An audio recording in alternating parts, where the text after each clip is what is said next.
o Martinho Lutero não tinha nada que depusesse contra a sua índole, esse grande homem de Deus que foi Jacob Armínio, e que infelizmente não poucos, muitos evangélicos e mesmo pessoas que dizem que são arminianos conhecem pouco sobre a história desse homem incrível já da pós-reforma.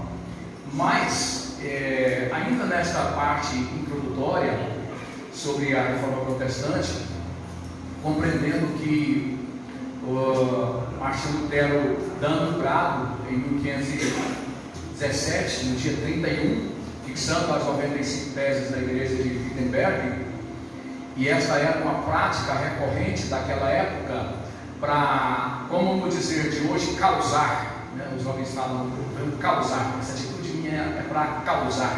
Então Lutero usa de uma prática bastante significativa para a sua época, que era chamar as partes envolvidas para uma conversa, para um debate, para considerar temas que eram do interesse dos cristãos envolvidos pelos desafios daquela época, como por exemplo a venda das indulgências por parte do romanismo, né, da Igreja Católica, uma prática deplorável, depravada, né, sinistra, que dizia respeito à possibilidade de conseguir lotes no céu, desde que a pessoa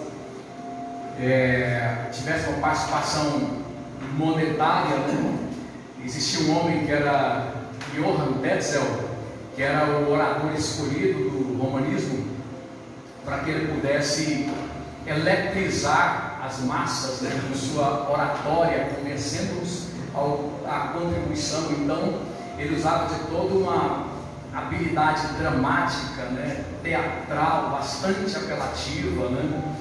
E dentre várias coisas ele colocava que assim que a moeda retinisse no fundo do gasofilácio, a alma que estava sofrendo no purgatório saía do purgatório, e por aí, e Johann Tetzel continuava fazendo esse apelo e até mesmo censurando os familiares e parentes que miseráveis eram, deixando seus parentes, seus entes queridos padecerem no inferno por falta de generosidade. Então havia necessidade de reformas na igreja, na chamada Santa Sé, né? Havia os interesses financeiros da igreja, e daí a necessidade de estratégias para que a igreja pudesse arrecadar. E esse nome, Johann Tetzel, foi um dos nomes que se destacou na prática da apelação para que as pessoas pudessem contribuir. E diante de atitudes vergonhosas como essas,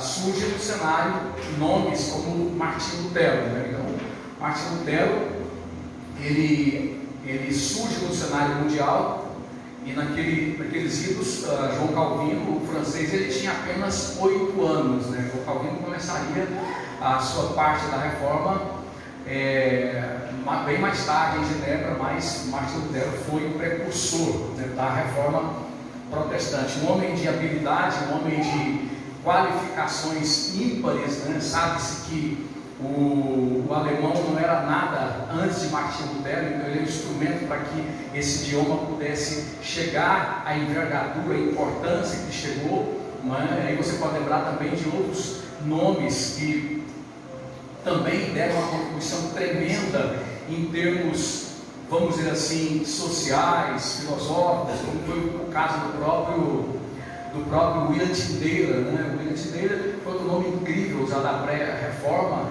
Quando ele surge no cenário, o inglês não passava de um dialeto falado ao largo da costa de uma ilha, que era a Grã-Bretanha naquela época. E William Tyndale, além de ser um grande homem de Deus que pagou com a vida, né, morreu trucidado pela igreja romana, porque não quis recuar, esse homem fez com que o inglês também tivesse uma propulsão e sendo instrumento para que muito do que o inglês é hoje em matéria de mundo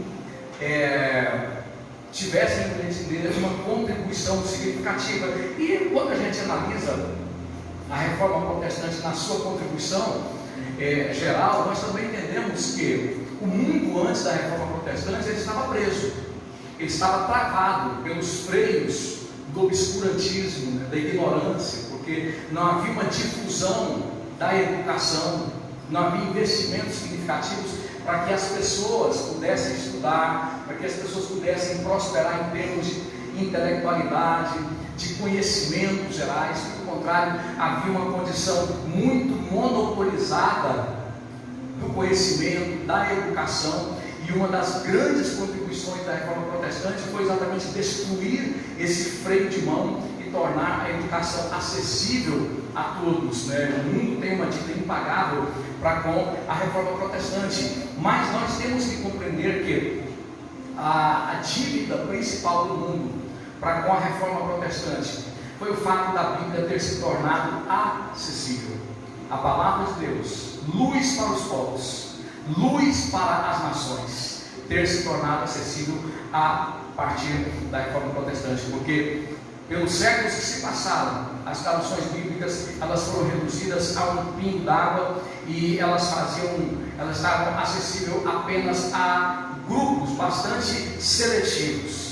Quando esses homens começam a peitar esse sistema ditatorial, que era inclusive imposto pela visão religiosa da época, a visão romanista daquela época, então esses homens tiveram muita coragem da parte de Deus, e como disse, muitos deles pagaram com as suas próprias vidas para enfrentar esse sistema férreo, que não queria que a Bíblia se tornasse de acesso a todos. Então esses homens deram como contribuição principal a entrega da Bíblia para os povos, e como consequência da chegada da Bíblia acessível para os povos, veio também os outros derivados nas várias áreas que nós poderíamos considerar como educação. A tecnologia viria também na esteira da boa educação. Então a Reforma Protestante ela foi a quebra, a destruição desse freio de mão que mantinha o mundo na ignorância a mais abissal possível. Tudo que você pode imaginar que viria para os povos depois, em matéria de reconhecimento do direito das minorias, de uma evolução significativa nas constituintes e constituições, né? Viria de forma significativa para os códigos penais, para as legislações, para tudo que dissesse respeito à vida, ao direito, àquilo que deveria se respeitar em matéria de civilidade.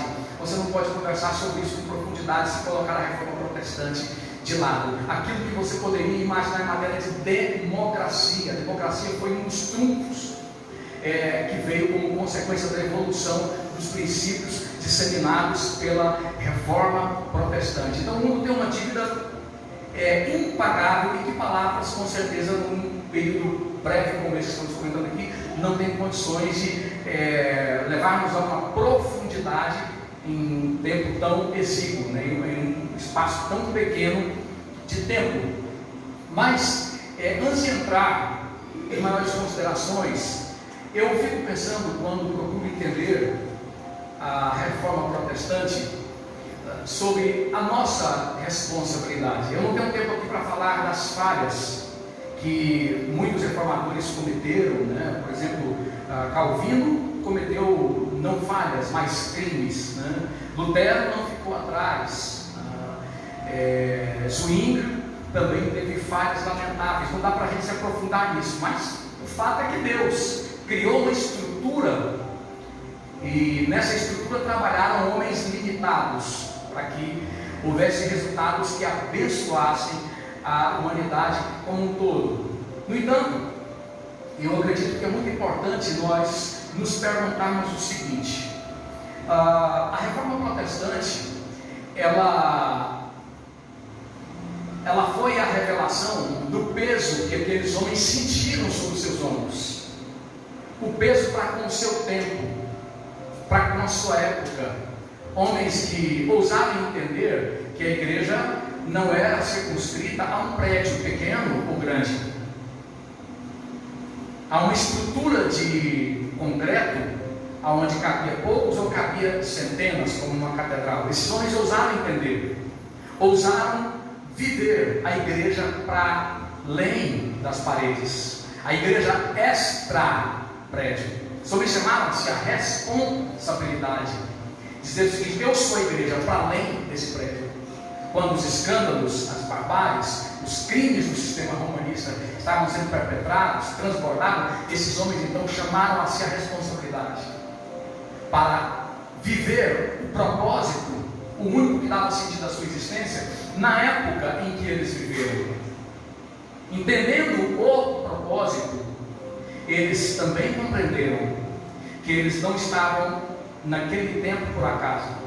Eles entenderam que a sua vida não era uma ocorrência fortuita, seus dias não eram uma ocorrência fortuita, mas eles entenderam a grandeza do seu chamado da parte de Deus para eles fazerem diferença na sua época. Diante de tantos descalabros, diante de tantas barbáries que se sucediam, e um número significativo dessas barbáries, desses crimes, do engano, da mentira que transbordava naquela época, era praticado lamentavelmente pela legenda religiosa. E esses homens enfrentaram aquilo, chamaram a si a responsabilidade, como disse, não poucos deles com o custo, com o ônus de suas próprias vidas. E quando você olha para o nosso tempo, você analisando os desafios do nosso tempo, então entendemos que é hora também de dizer o seguinte: esses salvos, esses homens de Deus das outras gerações, como maratonistas que seguram uma tocha até entregar para o outro, então eles correram no seu tempo com a sua tocha, a tocha do compromisso, a tocha da responsabilidade, a tocha da defesa da verdadeira fé, do verdadeiro evangelho. Eles correram e passaram para a próxima geração. E essa próxima geração, num certo sentido, vamos entender que somos nós mesmos. Pela história bíblica, os homens de Deus foram maratonistas, correndo até o limite de suas vidas. Paulo falou disso. Eu não corro como dando socos ao ar. Né? Ele fala da importância de correr para conquistar o prêmio. Então eu vejo os salvos pela história assim, como maratonistas, que correram até onde puderam, até onde existiram, e passaram para os salvos das sucessivas gerações a sua tocha para que esses continuassem. Então isso chega para nós nesse tempo onde a reforma protestante já faz mais de 5 séculos. Chega para nós na seguinte pergunta: vocês dessa geração vão segurar a tocha ou vão deixá-la cair e se apagar? Vocês vão chamar a si a responsabilidade de segurar a tocha, de viver também um compromisso extra-prédio, extra-igreja, ou vocês vão deixar a tocha apagar? Então, quando analisamos a reforma, nós temos essa pergunta nos colocando contra a parede. E ainda falando sobre a reforma protestante, é muito conhecido entre aqueles que leram minimamente sobre a reforma as 5 solas, né? Que é a sola Escritura, a sola Gratia, a sola Fide, solos Cristo e solo Deus deu glória, que é somente pela Escritura, somente pela graça, somente pela fé, somente por Cristo e somente a Deus toda a glória. E nós vamos fazer exatamente uma aplicação das 5 chamadas, as 5 solas, né? Nesta noite. Eu não vou fazer em ordem cronológica, porque eu preciso aplicar a sola fide, ou só pela fé, no contexto da ceia que será ministrada. Então não vou fazer de forma cronológica. Mas em primeiro lugar, a reforma protestante, ela trouxe essas 5 solas entendendo o seguinte, para que entendesse o seguinte: a salvação oferecida por Deus, ela foi oferecida através da palavra, ela foi oferecida através da graça, ela foi oferecida através da fé, ela foi possibilitada somente por Cristo. Ela chega a nós na compreensão de que é para que o nome do Senhor, para que Deus seja glorificado. Daí o só lhe deu glória. Então vamos compreender os desdobramentos das 5 solas e suas mensagens. Deus nos dê a graça de fazer uma aplicação bem acessível para todos nós. Em primeiro lugar, a palavra. Quis Deus, temos batido muito nessa tecla, que a palavra ela fosse o instrumento da comunicação desta salvação para os povos. Os reformadores entenderam isso. Ao entenderem, eles se consideraram cativos, escravos, prisioneiros daquilo que entenderam, né? Acho que foi Einstein, né? Que disse o seguinte: depois que a sua mente se abre para grandes verdades, ela nunca mais vai se encolher ao tamanho pequeno de outrora, não vai ter mais jeito. E não existe uma situação em que esta verdade ela seja tão intensa como no caso da mente que se abre para a palavra de Deus. Quando Martinho Lutero entendeu a palavra de Deus em meio às muitas crises que ele viveu, ele escreve as 95 teses lá na igreja de Wittenberg, como já tínhamos falado, e no desdobramento dessa situação ele é intimado, ele é convocado para depor na chamada dieta de Worms, ou de Worms, e ali diante dos prelados do mundo inteiro, de um rei que ninguém ousava questionar, que era Carlos V, ninguém tinha a mínima coragem de peitar um homem como Carlos V, e Martinho Lutero, diante de todos aqueles homens, é levado e constituído a se retratar. Eles perguntam: você vai se retratar? Esses são seus escritos? Sim, são seus escritos. Você vai se retratar? Você vai renunciar a esses seus escritos? Então, Martinho Lutero tem como resposta exatamente isso: olha, não é certo alguém agir contra a própria consciência, mas não vi nas escrituras nada que mostrasse os erros dos meus livros, nada que mostrasse que falei algo fora da verdade. Mas se vocês me provarem nas escrituras que eu estou errado, eu me retratarei. Mas se vocês não me mostrarem, eu não posso me retratar. Eu não devo me retratar. Eu não vou me retratar. E que Deus me ajude. Isso é tudo. Ouvindo assim, dá a impressão de que nós estamos diante de um homem corajoso. Não.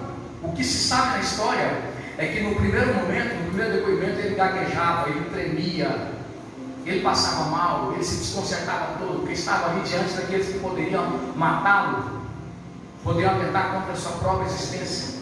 Então não foi um momento fácil, de jeito nenhum. Mas o fato é que ele estava numa condição já de prisioneiro, e ele encerra suas palavras com essa expressão: a minha consciência, ela é prisioneira da palavra de Deus. Então a gente está na primeira sola, né? Sola escritura. Minha consciência é prisioneira da palavra de Deus. E naturalmente que homens da verve de Lutero, os reformadores, entenderam a palavra de Deus como a única regra de vida, de fé, quando o sistema romanista queria impor e impõe para aqueles que o seguem suas tradições acima da palavra de Deus. Eles têm oradores, eruditos muito refinados, que justificam, entre aspas, o injustificável, para submeter a Bíblia às suas tradições, para que o seu sistema seja mantido. É um projeto de poder milenar, que se a Bíblia não for submetida às suas tradições, esse projeto todo se esboroa. É como também muitas, não poucas igrejas evangélicas, que se elas retornarem à totalidade das escrituras, ou talvez não se retornarem, né? Talvez se elas se colocarem, porque muitas delas nunca tiveram contato com as escrituras, se colocarem sobre a égide das escrituras, elas se esvaziam da noite para o dia. A multidão está ali porque não existe uma palavra viva, muitas vezes. Então, o sistema romanista subjugou a palavra de Deus diante de suas tradições por causa de um projeto de poder. E que eu tenho que comentar para a gente entrar em detalhes.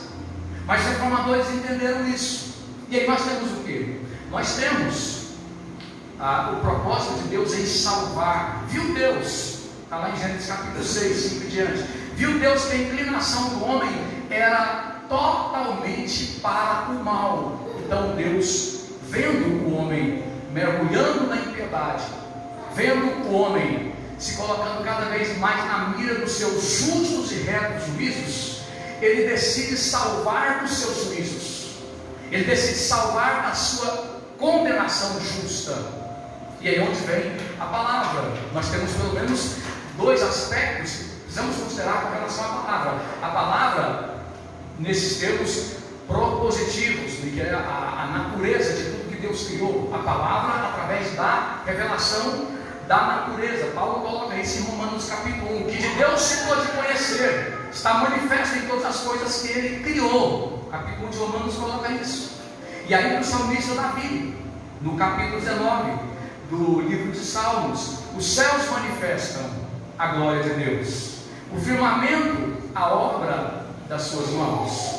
Um dia faz declaração a outro dia, uma noite revela a outra noite, sem discursos, sem palavras, sem vozes, mas a sua voz ecoa por toda a terra, e as suas palavras chegam até os confins do mundo. Essa é a palavra de Deus, que se manifesta através da criação, através das coisas que foram criadas. Mas para além dessa palavra que se revela através das coisas que foram criadas, nós temos a palavra que viria depois, a palavra revelada, e que temos hoje os 66 livros canônicos. Quando o escritor aos Hebreus, fazendo referência à palavra escrita no capítulo 1, versículo 1 e seguintes, ele diz: havendo Deus muitas vezes falado de várias maneiras aos pais pelos profetas, falou-nos nesses últimos dias pelo Filho, o qual fez herdeiro de todas as coisas, e através do qual criou o universo. Então você já tem a palavra escrita, tem o processo de revelação progressiva da palavra de Deus, as várias maneiras como Deus ao longo do tempo veio manifestando a verdade implícita e explícita nas Escrituras. Então o escritor aos Hebreus coloca isso de uma forma clara, é a revelação progressiva. E nós precisamos, irmãos, mais do que nunca, quando compreendemos o engajo, o empenho, o legado da reforma protestante, que só se tornou possível por causa do compromisso com a palavra que trabalhou tanto os reformadores quanto aqueles para os quais eles se dirigiram. Nós precisamos compreender que os desafios dos salvos de qualquer época não podem ser bem compreendidos sob a perspectiva bíblica se o cristão não compreender que a palavra está para nós como algo incondicional. Ela não está para nós para que nós abramos e digamos que isso, eu acho que esse versículo diz isso, eu acho que aquele capítulo diz aquilo, eu acho que aquele livro diz assim, ou eu acho que é polêmico. Algo que acontece com muita frequência nos nossos dias é que as pessoas, quando elas estão diante de uma palavra que cobra delas uma decisão, cobra delas renúncia, cobra delas posicionamento, então para que elas fujam do ônus que elas têm que arcar, elas declaram aquele texto polêmico. Não é polêmico não, é que você está fugindo. Não é polêmico não, é que você está procurando diminuir o tamanho da sua cruz. Não é polêmico não, é porque você está negando o verdadeiro evangelho. Você está procurando um evangelho que cabe dentro da sua visão de mundo, da sua visão de pecado, da sua visão de vida. Os reformadores procuraram permitir que a totalidade da palavra os trabalhasse, e procuraram se abrir para comunicar ao mundo a totalidade dessa mesma palavra que lhes fora revelada. E como disse, fizeram isso até as últimas consequências, entendendo o quê? Entendendo que a comunicação dessa palavra não se dava apenas pela prática oral, que é muito importante, a importância de que você estude, leia, ore, busque de Deus ser trabalhado por essa palavra, ser qualificado por essa palavra. Mas os reformadores entendiam que essa palavra ela precisava ser comunicada também através do testemunho, que no Novo Testamento temos um dos termos para definir o testemunho, que é martiria, ou seja, você ter o compromisso de comunicar a verdade com a sua vida, que significava muitas vezes abrindo mão da sua vida. Os reformadores entenderam isso. Eu estou aqui para comunicar a verdade com a minha vida, se necessário for abrindo mão da minha existência, para que a verdade, para que a Escritura seja comunicada. E olhando ao redor, olhando para as realidades do século 21, nós estamos, irmãos, no momento mais desafiador da nossa história, porque tudo está sendo feito para destruir essa palavra, para destruir seus valores. Nós estamos muito mais cercados do que na época da Reforma Protestante.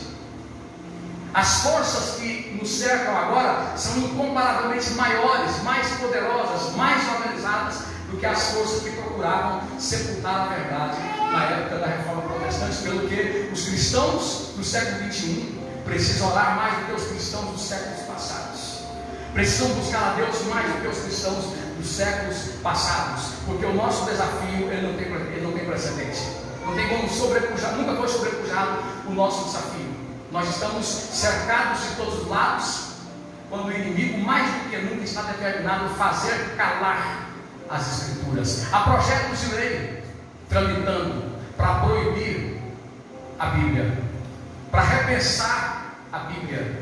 Se houve entre nossos adolescentes, entre nossos jovens, entre nossas famílias, pessoas bem próximas a nós, não, a Bíblia ela tem que ser atualizada, está se tornando cada vez mais comum. São desafios dos irmãos desse século, quando procuramos responder à pergunta: o que a reforma diz para nós hoje?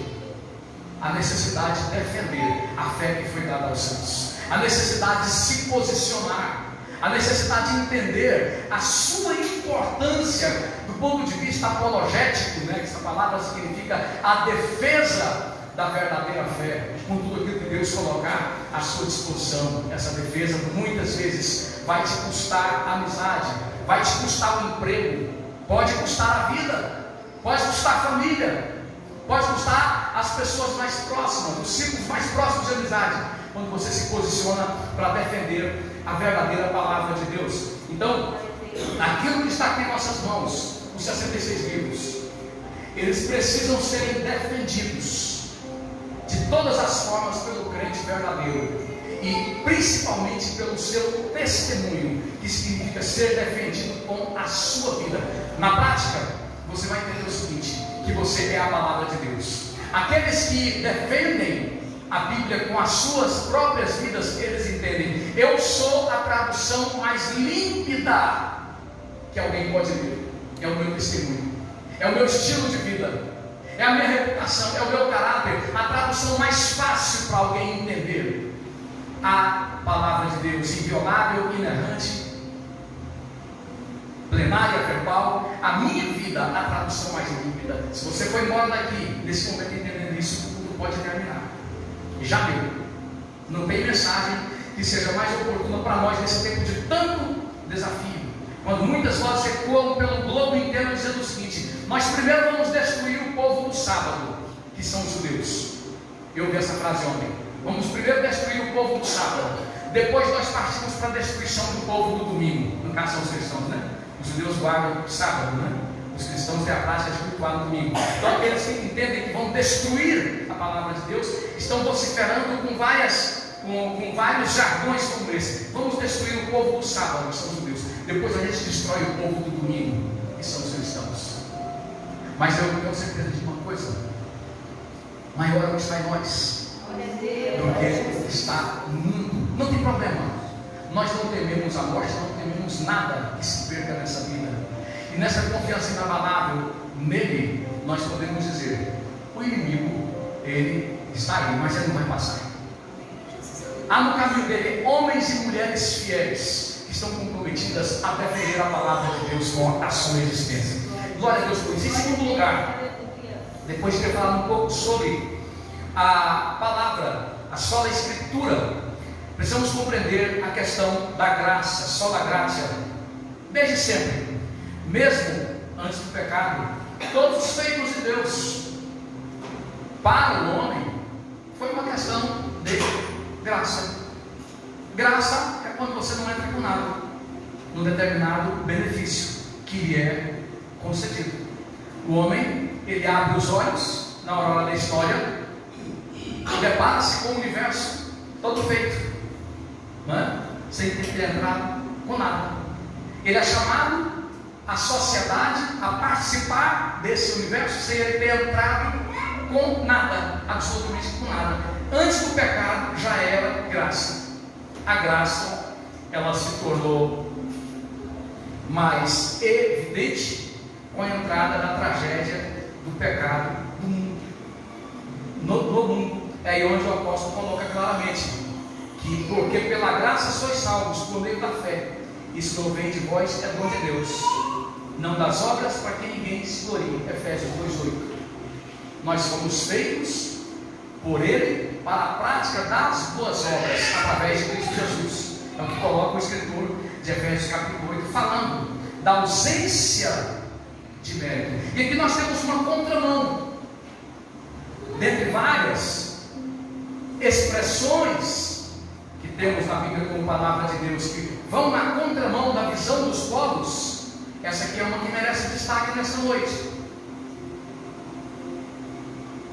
Essa aqui é a verdade que nos mostra que, enquanto para a totalidade das religiões existe mérito, não é? A Bíblia, ela acentua exatamente a sola gratia, ou só pela graça, acentua exatamente a ausência de mérito, não há mérito.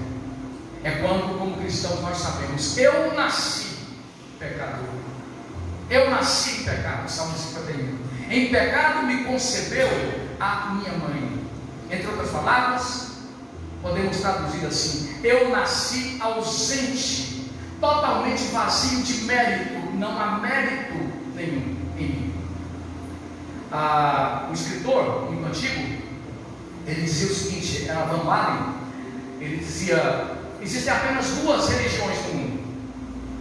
A primeira religião é a religião dos justificados, compreendida em Abel, daqueles que vivem pela justificação, aqueles que vivem a dependência da graça, da misericórdia e do amor de Deus. A segunda religião, pouco importando ou nada importando sob qual bandeira ela navegue, essa religião é a religião da autossoteriologia ou autossalvação. São todas elas. O tempo aqui não dá, mas se você for analisar a totalidade das religiões, inclusive está aparecendo uma que fala da possibilidade da pessoa ser purgada e ali alcançar mérito para a salvação. É uma das muitas seitas. Nos chamam de seita, mas na verdade ela faz parte do caldeirão milenar de seitas. Então, a totalidade das religiões, falsas religiões, promove o mérito do homem para a salvação. Promove a questão meritória. O homem tendo condições de fazer algo para se qualificar, para ser aceito perante Deus. Essa é a religião de Caim. Então precisamos compreender que esta é uma das diferenças cruciais entre a fé verdadeira e a fé falsa. Quando as 95 teses são fixadas na igreja de Wittenberg, então claramente está posto: é só pelo sangue. As indulgências não podem salvar, o Papa não pode perdoar pecados. O sacramentalismo romanista é impotente para aperfeiçoar qualquer um. É só única e exclusivamente pela graça, é doação da parte de Deus. Não é uma escada que se constrói da terra para os céus. Nunca o homem conseguiu chegar a Deus através dos seus méritos. Sempre fracassou e sempre fracassará. Não compreendendo isso, de que a salvação é Deus que vem dos céus para a terra, você chega em Apocalipse, não se constrói uma nova Jerusalém da terra para os céus, mas ela vem de Deus, ela desce de Deus, é a salvação vindo dos céus para a terra. Então, não compreendendo isso, as falsas religiões multiplicam discípulos que entendem que tem méritos. Aí não é difícil você encontrar a pessoa mergulhada nos vícios, na promiscuidade, mergulhada em toda a prática pecaminosa, e dizer: não, mas eu tenho Jesus aqui no meu coração.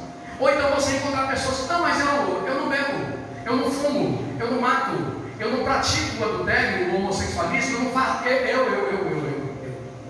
É a religião de Caim, a religião do mérito, a religião na qual a pessoa se garante. E o sola gratia, ou só pela graça, nos ensina, dentre várias verdades, que quando Deus ouve o clamor de alguém, a única direção na qual os olhos de Deus se colocam é a cruz de Cristo. Deus não enxerga nenhum mérito em outro e nem em nada, a não ser na cruz de Cristo. Quando Deus tem misericórdia, livra o homem do inferno, livra da condenação. Quando Deus concede qualquer benefício, qualquer expressão do seu amor acontece, Ele o faz porque Ele considera os méritos de Jesus na cruz do Calvário a única coisa que Deus considera. Então, no sola gratia, nós aprendemos, dentre várias lições, essas que foram passadas para os irmãos. E depois falaremos um pouquinho sobre o solos Cristo. Deus trouxe a salvação unicamente através de Jesus Cristo. Gênesis, no capítulo 3, depois que o homem peca, ele coloca claramente ali uma profecia falando do Redentor, falando daquele que viria para redimir. A primeira manifestação profética da história bíblica está ali em Gênesis capítulo 3. Eu porei inimizade entre a tua semente e a sua semente, falando da serpente e da mulher, ou de Satanás e do fruto da mulher, que era Cristo. Os católicos tentam pegar isso aqui para fazer uma apelação para Maria ou Lateia, mas o artigo ali no hebraico ele aponta para ele, não ela. Então é claramente uma projeção, um vaticínio, uma profecia de Cristo mesmo. Eu porei inimizade entre a tua semente e a sua semente. Ela ou ele lhe ferirá a cabeça e você lhe ferirá o calcanhar. Falando exatamente do único que poderia remir o homem das suas transgressões, dos seus pecados. E Davi, entendendo já naquela época a vinda do Messias, junto com outros homens de Deus, com outros profetas, no capítulo 23 do livro de 2 Samuel, ele coloca ali, posto ali as últimas palavras de Davi, o filho de Jessé, ungido de Jacó, o mavioso salmista de Israel. A rocha de Israel a mim me falou, o Deus de Israel falou comigo, a sua palavra está na minha boca. Haverá um justo que domine sobre os homens do temor de Deus. Ele será como a luz da manhã, como o sol da manhã sem nuvens, quando a erva brota da terra. E ele prossegue dizendo que o Senhor fez uma aliança com a minha família, ainda que eu não mereça, ainda que eu não seja tal para com ele, mas ele fez uma aliança que em tudo será guardada e cumprida, porque a minha salvação e a minha alegria estão nele, ainda que isso não se cumpriu totalmente, mas a minha alegria e a minha salvação estão nele. Então ele aponta para Cristo, esse justo que domina sobre os homens, no temor de Deus, essa pérola aí, que é desconhecida pela totalidade da humanidade, e em especial pela totalidade de governantes que sabem lá o que significa temor de Deus, sabem lá o que significa submissão a Deus, sabem lá o que significa respeitar a Deus. Então Davi profetiza sobre ele, no momento em que a gente reflete sobre os solos de Cristo, esse manifesto da reforma protestante apontando para Cristo. E aí prossegue ainda, escritor do livro de Atos, capítulo 4, versículo 12: em nenhum outro há salvação, porque também debaixo dos céus nenhum outro nome há dado entre os homens, pelo qual devamos ser salvos. A igreja verdadeira, ela é uma igreja que repercute a visão da reforma protestante, no sentido de que tudo na nossa vida precisa ser cristocêntrico. E quando nós procuramos aplicar isso para a realidade da igreja atual, podemos dizer que a igreja não pode ser vencedora se Cristo tem concorrentes. O culto não pode ser feito, não pode ser programado para agradar um perfil de pessoas. Não, que a igreja não tem gente da classe alta que precisamos fazer um culto assim assado para atrair esse nicho de pessoas. Ou tem pessoas da classe média, ou tem poliglotas, ou tem pessoas que é de uma determinada etnia, de uma determinada concepção de valores, de crença. Então a gente precisa ter um culto aqui que condiga com a realidade das pessoas. O culto, ele não pode ser antropocêntrico, que é centrado no homem. Essa palavra significa isso, centrado no homem. O culto, ele precisa em todo tempo ser cristocêntrico. A igreja em todo tempo precisa ser cristocêntrica.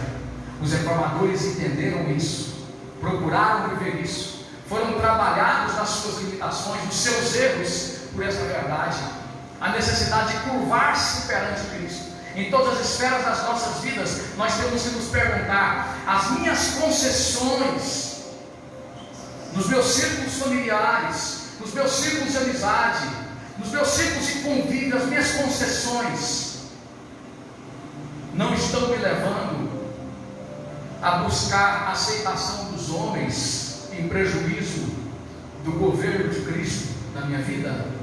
Será que eu, como patrão, como empregado, como pai, mãe, filho, avô, vó, nos meus círculos de relacionamento em geral, será que eu estou fazendo concessões antropocêntricas, ou seja, centradas no homem, em prejuízo da visão cristocêntrica? Não tem nenhum aspecto das nossas vidas em que essa pergunta não se imponha, em que ela não tenha uma abordagem que nos faça refletir. Não tem. Em todos os aspectos das nossas vidas, nós somos intimados pela mensagem da reforma protestante a nos perguntar: aonde está Cristo? Onde está o trono de Cristo nessa decisão, nessa postura, nisso que eu deixei de falar ou falei, nisso que eu deixei de fazer ou fiz, nisso que eu deixei de ser ou estou sendo? Aonde está o trono de Cristo?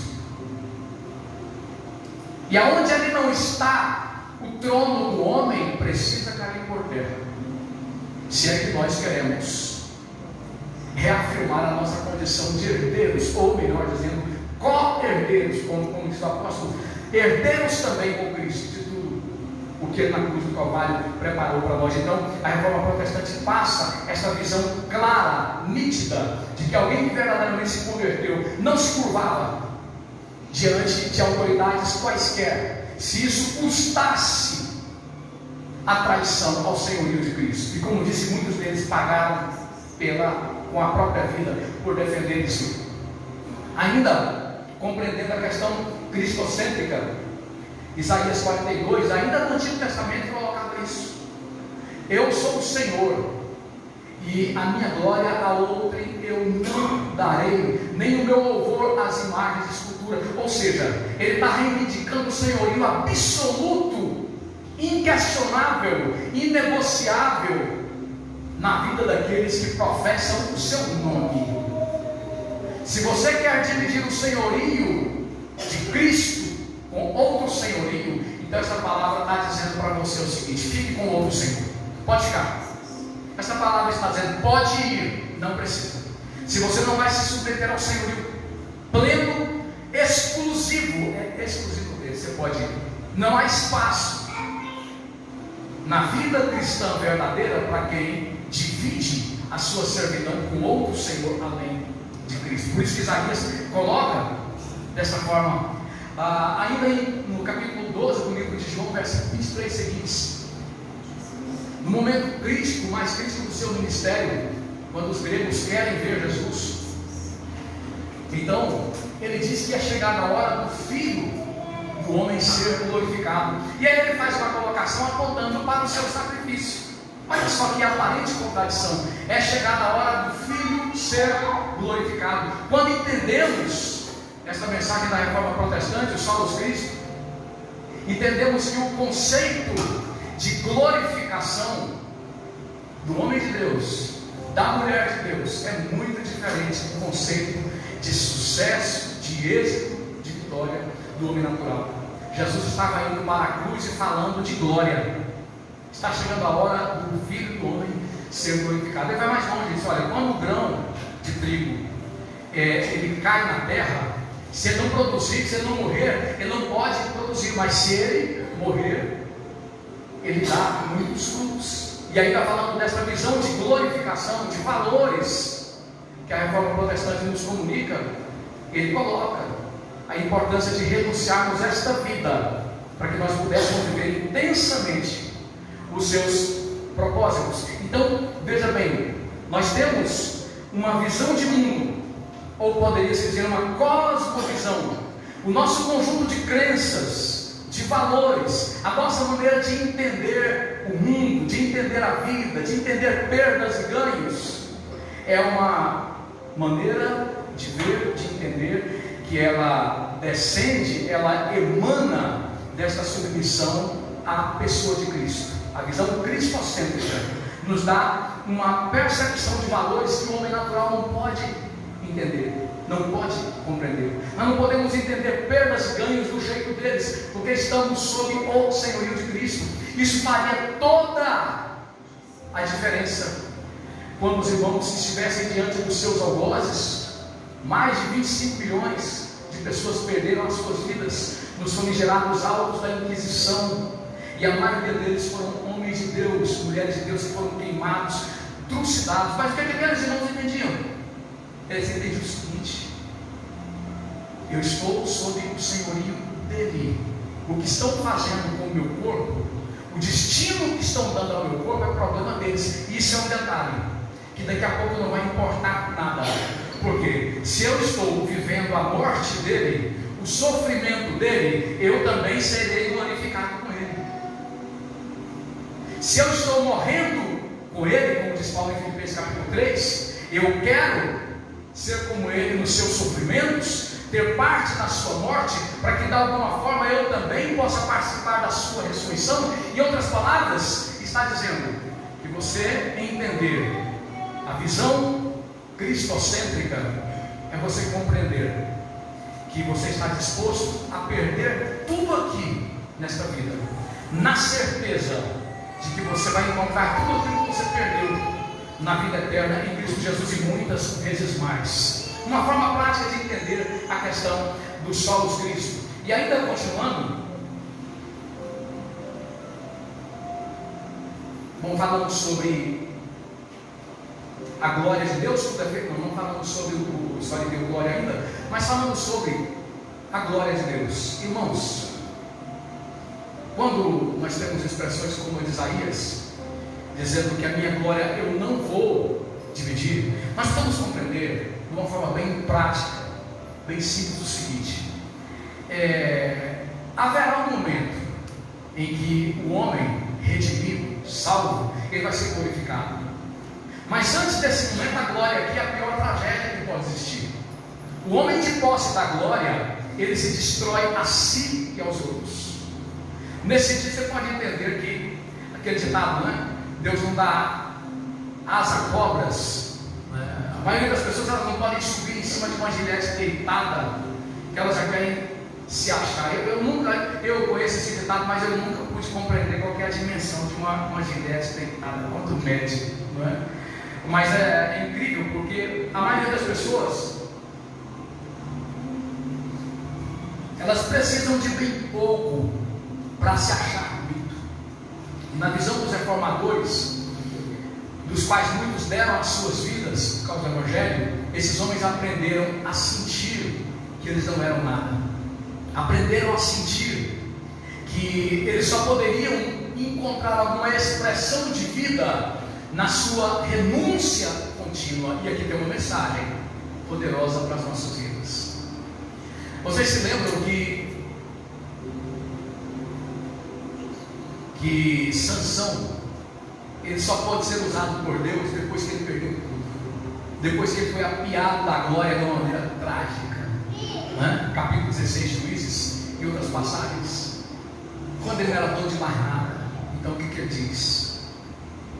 Morra eu com os filisteus. Ali ele glorificou a Deus, ali o Senhor pode ser glorificado. Senhor, toma os meus olhos, faz com que meus inimigos pereçam. Aquele foi o único momento na vida de Sansão em que ele de fato deu glória a Deus. E na visão dos reformadores, quando se entende que só a Deus se deve dar toda a glória, nós somos levados a essa compreensão. Só quando nos quebrantamos, nos humilhamos, só quando reconhecemos que nós não temos condições de ser nada, de fazer nada, de viver nada que valha a pena, quando o nosso nariz está empinado, quando a prepotência está nos conduzindo, quando a arrogância, o orgulho, a presunção está sendo a nossa motivação, não temos condições de fazer nada. Esses homens chegaram aonde chegaram porque entenderam que o lugar deles era de joelho, o lugar deles era com o rosto em pó. Eles só puderam ser, fazer, viver algo que valesse a pena, entendendo que somente a Deus deveriam dar toda a glória. E nós precisamos trazer essa lição para a totalidade das nossas vidas. Por último, gostaria de falar sobre esta outra expressão, sola fide, ou só pela fé. Quando nós fazemos a leitura de Romanos capítulo 3, que diz assim, versículo 20: porque ninguém será declarado justo diante dele, baseando-se na obediência à lei, porque é mediante a lei que nos tornamos plenamente conscientes do pecado. Mas agora se manifestou uma justiça que provém de Deus, independente da lei, da qual testemunham a lei e os profetas. Justiça de Deus mediante a fé em Jesus Cristo, para todos os que creem. Não há distinção, pois todos pecaram e destituídos estão da glória de Deus, sendo justificados gratuitamente por sua graça, por meio da redenção que há em Cristo Jesus. Então veja bem, fala-se aqui claramente da justiça que é pela fé.